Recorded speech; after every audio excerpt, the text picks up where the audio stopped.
Hi boys and girls, Mrs. Felix. I'm back home again and going to read Mr. Popper's Penguins to you. We are getting close to the end. This is chapter 17 and it's called Fame. You can follow along on Epic Books if you would wish to read along with me. The birds soon became so famous that whenever it was known that the Popper performing penguins were to appear at any theater, the crowds would stand in a line for half a mile down the street, waiting their turn to buy tickets. The other actors on the program were not always so pleased, however. Once in Minneapolis, a celebrated lady opera singer got very much annoyed when she heard that the Popper penguins were to appear on the same program. In fact, she refused to go on the stage unless the penguins were put away. So the stage hands helped Mr. and Mrs. Popper and the children get the birds off the stage and downstairs to the basement under the stage, while the manager guarded the stage entrance to make sure that the penguins did not get past. Down in the basement, the birds soon discovered another little flight of steps going up, and in another minute the audience was shrieking with laughter as the penguins' heads suddenly appeared, one by one, in the orchestra pit, where the musicians were playing. The musicians kept on playing, and the lady on the stage, when she saw the penguins, sang all the louder to show how angry she was. The audience was laughing so hard that nobody could hear the words of her song. Mr. Popper, who had followed the penguins up the stairs, stopped when he saw that it led to the orchestra pit.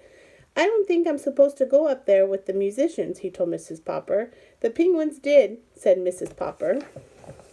"Papa, you better get them off before they start biting the pegs and strings off the fiddles," said Bill.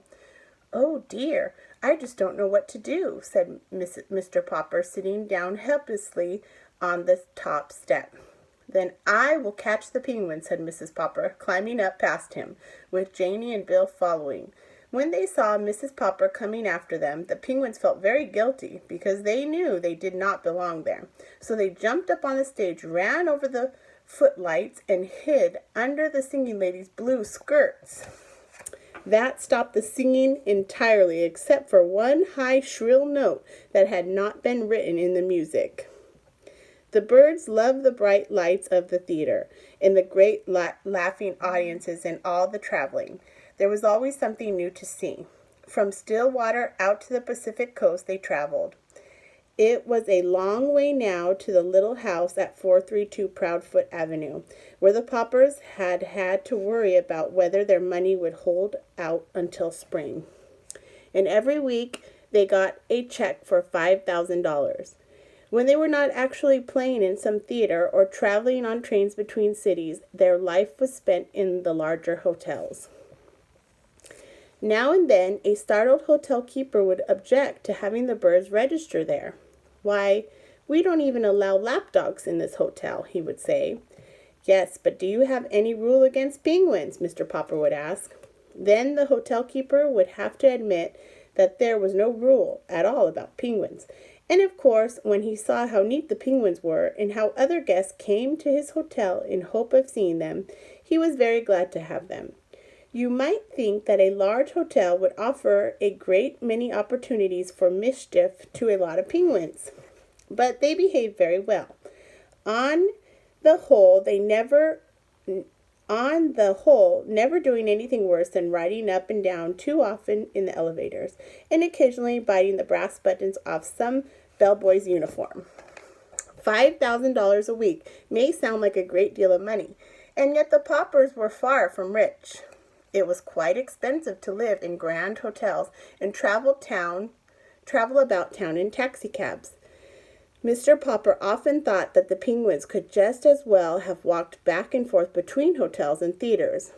But every one of their walks looked so much like a parade that it always tied up the traffic.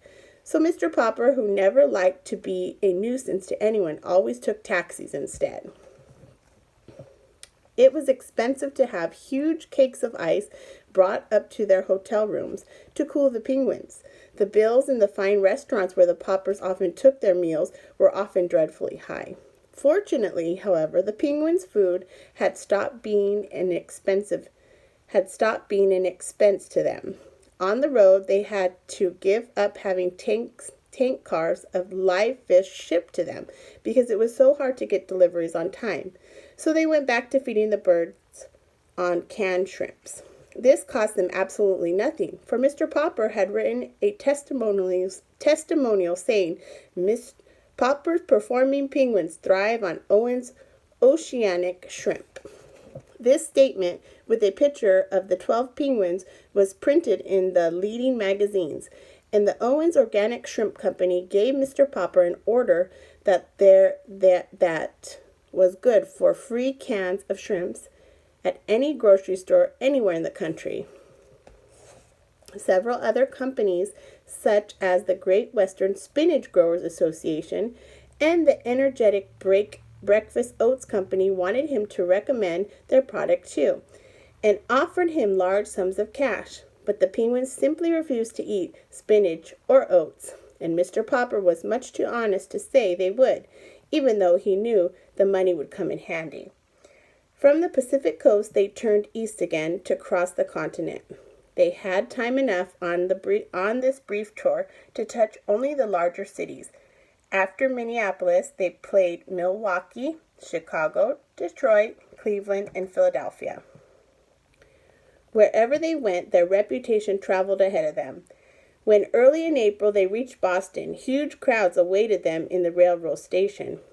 Up to now, it had not been too difficult to keep the penguins comfortable, but a warm spring wind was blowing across Boston Common, and at the hotel, Mr. Popper had to have the ice brought up to his rooms in 1,000-pound cakes.